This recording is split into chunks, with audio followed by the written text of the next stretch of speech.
sư tử châu Phi, một sai sư tử châu Phi. Đó là một sai sư tử châu Phi.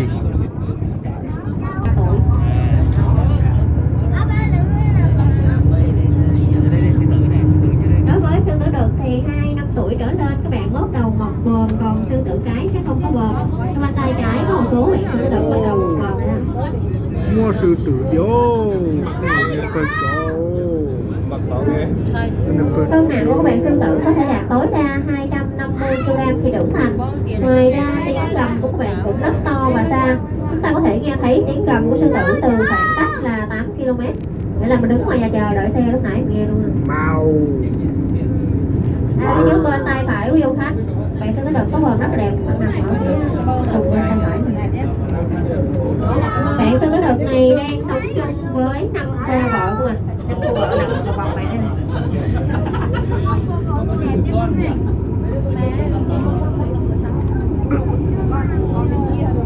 Đối với sư tử thì sư tử cái sẽ đi săn mồi, mồi đem về thì sư tử đực sẽ ăn đầu tiên. Tiếp đến là các bạn con non và cuối cùng là các bạn sư tử cái.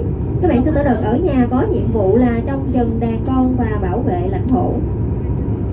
Cũng giống như các bạn hổ, mỗi ngày các bạn sư tử cũng sẽ tiêu thụ từ 5 đến 10 kg thịt gà và thịt bò cho mỗi bạn.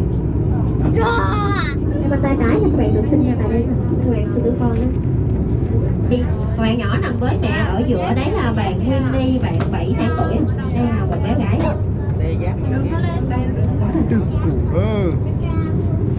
Đây bạn nhỏ đi ở phía bên đông đó, bạn đang đứng chỗ mũi mẹ bạn, bạn đang đi nhỏ nhỏ bên đông đó. Đây là bạn Ura, bạn 3 tháng tuổi, đây là một bé trai. Thì các bạn con nhỏ cho nên các bạn sẽ sống chung với mẹ của mình ở khu vực riêng.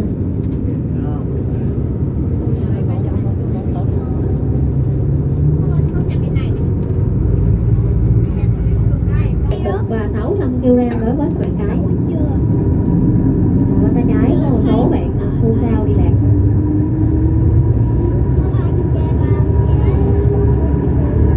Ở trong khu vực này có tổng cộng là 28 cá thể tê giác, bao gồm cả 4 bạn tê giác con. Điều này chứng tỏ là Vinpearl Safari bảo tồn các bạn tê giác rất là tốt. Bây giờ chúng ta sẽ đi tìm xem các bạn còn lại đang ở đâu nhé.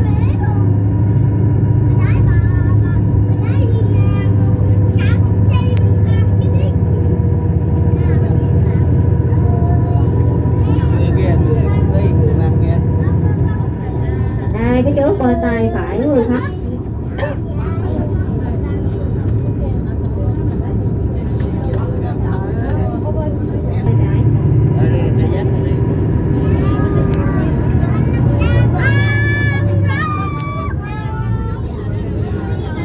Cân nặng của các bạn tê giác trung bình từ 2,5 đến 3,5 tấn.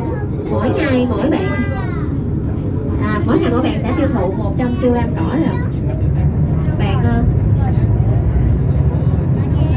phía bên tay trái ở trong rừng cây cũng có rất nhiều tê giác nữa đâu.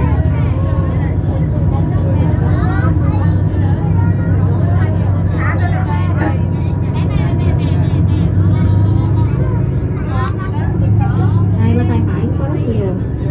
Các bạn tê giác trong to lớn như vậy thì các bạn có thể chạy với vận tốc 56 km/h bằng xe máy nặng luôn nè.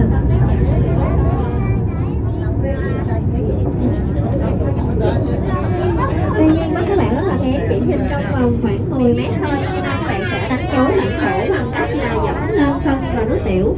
Khi đi các bạn sẽ ngửi theo mùi phân và nước tiểu của mình, nghĩa là bạn sẽ đi lại đường cũ rồi.